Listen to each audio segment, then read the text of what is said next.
Здравейте, аз съм Иван Атанасов. В днешния клип ще ви покажем как се бели ананас. Знаете, че ананасът е по-екзотичен плод и също така много хора ме питат как да го познаят, дали е озрял, дали е готов за консумация. Има няколко начина.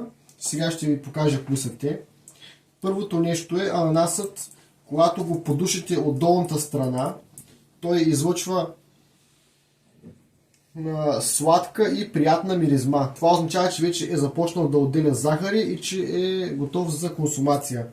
Другото нещо, което може да го познаете е като хванете едно от горните листа и ако го издърпате и то се извади горе-долу лесно, значи също е готов.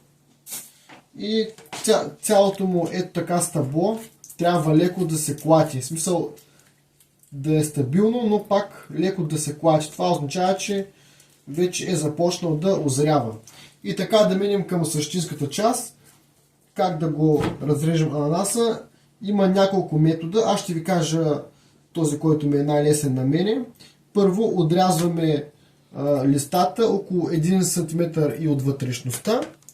Колкото ножът ви е по-голям и по-тежък, толкова по-добре ще ви е по-лесно. С по-малко сила ще ви трябва. Отделяме ананасът. Правим същото и с задната част, пак около 1 см навътре, защото има листа, жилки, да може да ги примахнем и тях. Да, ананасът е приятно мекичък, добре озрял, хубав ананас. След това в ананасът, реално ананасът се води един плод, но реално ето тези квадратчета, това са отделните плодове на ананасът. Тоест това цялото е една грудка и това са отделни плодове. Те накрая имат едни неща, които трябва да се отстранят.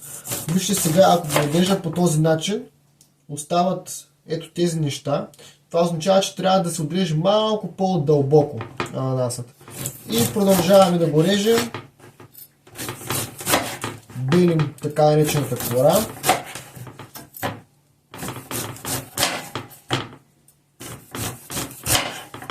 Става лесно, без проблеми. И сега си оглеждаме къде имаме такива останали топчета, които просто не са приятни за ядене. Усещат се като листо, едно такова, не е много приятно. Затова просто гледаме да ги изрежем. И след това много важен момент в рязането на ананаса е, че той има сърцевина. Не знам дали се вижда добре. Сърцевина, която не е ядлива. Тя е много твърда. Затова трябва да я отстраним. Като за целта аз го режа на 4. И след това отстраняваме по този начин сърцевината, както режем ябълка.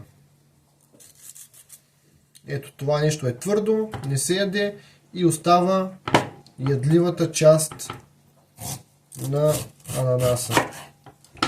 Сега ще ги отрежа тези 4-те.